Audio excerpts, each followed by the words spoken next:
What's going on, everybody? I'm Quest for Nostalgia. I love talking things video games and nerdy. I hate long intros. This video is going to be about how I 3D printed this awesome life-size Buster Blade. So let's get into the video. So yeah, you guys have seen a few different things now about 3D printing. I've done some things like the BB unit over here, Cal Kestis' lightsaber. I've got Iron Man and Mando, but this one here is definitely my most impressive 3D print so far. I mean, it's huge. You see this thing comes in at about, 5'9"-ish, and it's awesome. I love this thing. It was a free file over on Thingiverse, and I wanted to show you guys how I did it. I documented everything. I wanted to show you how to put it on the 3D printer, how to get it with the, fewest amount of supports, and just, create something of your own like this. I mean, you could do the classic cloud poses here. This thing is super cool, super sturdy, and it's just an iconic sword.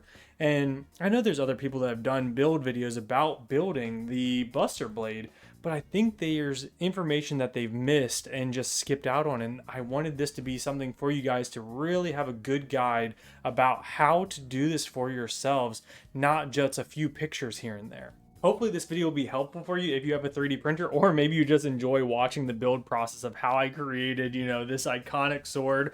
But yeah, let's start with how I got these files put onto my printer and kind of the build orientation. That's always probably the most tricky part about these builds, is figuring how you want the little pieces to be put onto your printer.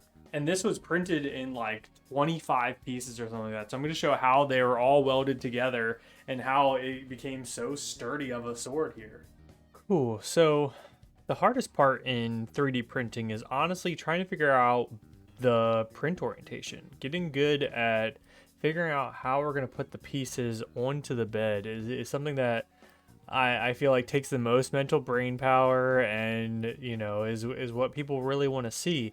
And so I took, there's multiples of these pieces, so like there's so many of this section here, this like blade piece, you're gonna have tons of those.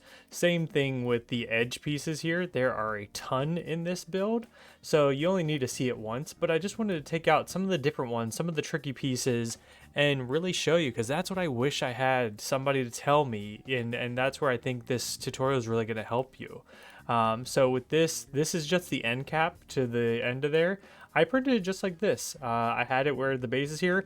What I do though is I take the support blocker here and I touch inside there, boop, and I block out the center support there, but I do leave the supports on this overhang here. But I did not want it to fill this whole damn hole with supports, and I usually just go supports from the build plate. So instead of saying everywhere, we would just go touching build plate, and that's it right there. The next one, this one here, this is the base of your blade. And so here we go. Oh, wrong way. Printed just like this on these edges. I did not support anything in here. I only did touching build plate. So I let there be small supports in these grooves, and they were really not hard to pull out of at all. But I did not want to dig out, support material inside of these detail pieces. Also, I found that my printer here really does a good job with spheres. So anything here that has an arc, each layer is going to build on top of the next layer. So I had no issues at all doing anything like that. So when it came to this circle here, everything stayed nice. I just wanted this T-piece supported, and then these little grooves inside of there, and just let it go. So like I said, just touching the build plate, nothing inside here, and this printed great. That gap, nothing had any issues. And then this one is very similar to all of the other blade pieces, but again, I just did touching build plate. I did no supports in here. Mine came out absolutely fine. That overhang is so tiny that it filled, it worked fine. And so I had a little tiny cube of support right there, and then a little bit of support here, but that is it. Only supports touching build plate, and that was great. Left this open, and here, this overhang right here at the top, I was worried. I did one piece at a time to see if it would work, and I was like, you know, if it fails, it fails. But I was able to bridge this gap very easily. So I had no support in here, just let it fly, and yeah, it covered this super easy. I don't know if it was just like because the infill was going in a diagonal, but I had no issues leaving this completely because again, I did not want to dig out supports. Next here, we have one of the trickier like edge pieces here. And this is honestly how I printed it, just like this as well. Touching the build plate there, except for this one I did do everywhere because I did want the support here. And because it was coming from somewhere open, it was going to be very easy to grab this with pliers right on the outside of this and pull it and it come off cleanly. So I did support everywhere on this piece here and it was good to go. No issues at all. And then here comes what you're going to see way more often is you're going to have like 10 of these pieces to do. And I did these ones similar to that first like handle cap. So I wanted the piece to go here, right? I wanted this support. But what I actually did was I blocked this red piece here. So what I would do is take this, move this up just a tad here, and then let's scale it there. You can do, you know, uniform or snap scaling, whatever. But all I wanted really was it to block this red section there underneath. So I didn't support that because I didn't want to dig this out, but I let it support this big overhang here. So all it would do is it would print the same little kind of triangle here and then this tower up, and that was it. And it would leave this spot hollow. And it really, this made that tiny little overhang super easy. And then this was the only support I needed. And so that was how I did every one of my blade pieces. And I would do these about 3 at a time because I have a CR10S. So I could go 1, 2, and then 3 all in a row. And that I knocked out about 3 at a time there. Everything else, all the big edge pieces or blade pieces, I did 1 at a time just in case there was failures or anything. This scared me. I didn't do any supports in there at all. I didn't want it to get all nasty in there. It did it fine.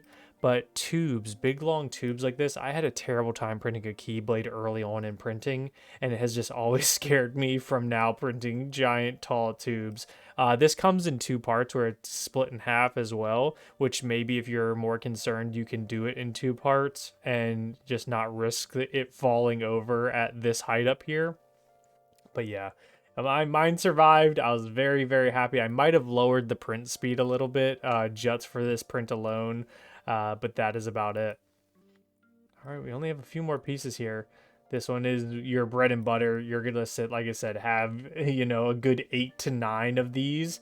And I laid mine here where like I said, my printer was able to, this gap up here, this overhang at the top, I was able to bridge that fine. So I didn't want that to be on the ground because how it lays when it first comes in here is something like this, where you have this big long thing there. And I was like, I probably could even get away with no supports in there.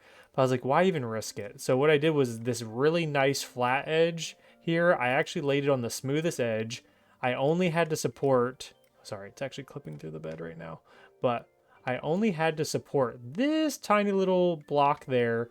This I left open, and then it does that overhang fine, and then this groove, you know, clearly had no issues. And that's it. Those are super easy, and like I said, you have like 5 that are very similar to that.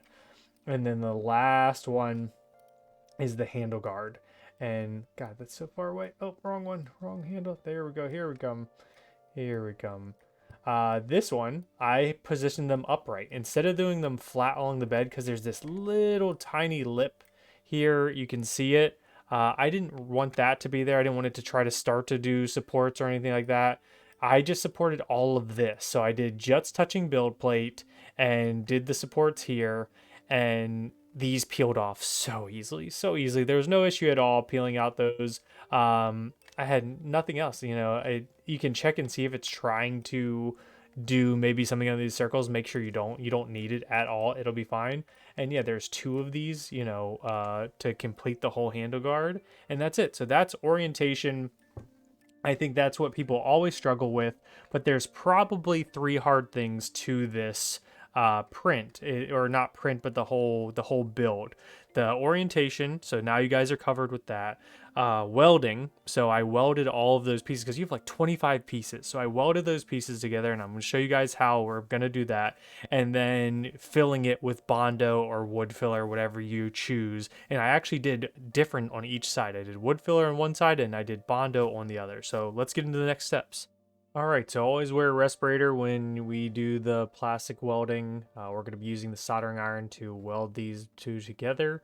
I'm getting them nice and snug. They've got registration keys on this Thingiverse file, but yeah, I just drag it across the seam there and it kind of bubbles up a little bit on each side, and then I fold that excess back into each other and using plastic from both sides to fuse it into one piece. And so here I am just kind of, like I said, folding it back and forth to really get a good adherence there. This is a great spot to weld. It's underneath of the materia slot holder, and so that's not even going to be seen, so it's a really nice place to do a weld. But I tried to weld in areas that weren't going to be affected by detail, that I wasn't going to have to fix lines and whatnot. But yeah, here I am again on the other materia slot, and you just see me, fold it back and forth.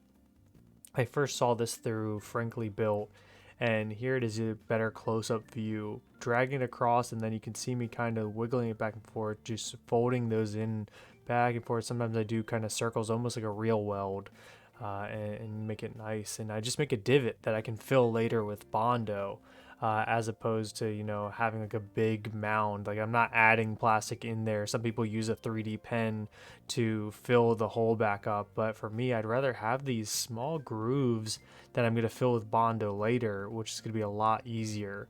Instead of sanding a bunch of extra plastic down, I'm going to fill the hole up. And this thing came in like 25 pieces. It's the free file on Thingiverse, so there was a lot of welding to do here. And here you're seeing again, I just used that like 5-pound plate. It worked perfectly for the edge of the handle guard, to give me a little bit off of there. But yep, just tacking these down, and that's it. You got to do this a ton. I put on some Gundam, and now we're ready to sand. And this, I'm using 80 grit sandpaper on a Walmart detail sander here. I have a Ryobi circular orbital sander, and that thing is way too powerful for 3D prints. This thing is so much less horsepower. It doesn't really, wreck the print, but that Ryobi one will cut through plastic way too fast. So this is just 80 grit. I'm trying to be random with it, trying to be fast over all of the spots, and just knocking down the layer lines as best I can, getting into the corners. That's why I like the detail sander. That point is really nice. And yeah, just going back and forth over this and knocking it down before I start putting in filler. So I want to make sure that there's a divot and it feels kind of smooth to the touch. So here you're seeing after I bondoed and wood fillered, I did one on each side to see what was better. I didn't show the process of doing that because I don't think my process was correct. Bondo was hard to work with. The wood filler was much easier to work with, but you'll see my complaints about wood filler later. So here's me sanding the wood filler first, and oh my gosh, this gums up your sandpaper so fast. So fast. It's miserable. You can only go like 2 seconds before your thing is completely gummed up. So you either have to clean the sandpaper off or you have to get a new sheet. And I hated it. Absolutely hated it. The Bondo here, this side was much better. I mean, goodness, it was a pain to apply, like working with the hardener and mixing it, but look at that sandpaper at the end. After doing the entire sword face there, it was so much better. And you see how much more comes off of the wood filler. It almost leaves behind nothing, whereas the Bondo really stays behind. Now we're using filler primer, and this is, I'm going to show you the filler priming stage, but whenever I paint all the rest, it's very similar to this. So I'm not going to show you painting again and again and again. But yeah, here's filler primer, going through and doing about a half of overlap on every spray there. And yeah, just really, it's going to help me fill in even the smaller nooks and crannies that the sandpaper left behind. At this point, this thing is sanded all the way up to 120. I did 80 grit first and then 120 after that, and then did the filler primer. And so here's time for the other side. We're going to do exactly the same thing. So the little nooks and crannies were hand sanded, and then the big surfaces were orbital sanded. But yeah, this is at 120. I ran out of filler primer, so I grabbed all of my quote unquote empties and see if I had enough left to just kind of finish this out so I didn't have to run to the store. And I got super lucky that I was able to finish this out with just some of my leftover cans that were just, sitting by, being prepared to be thrown away.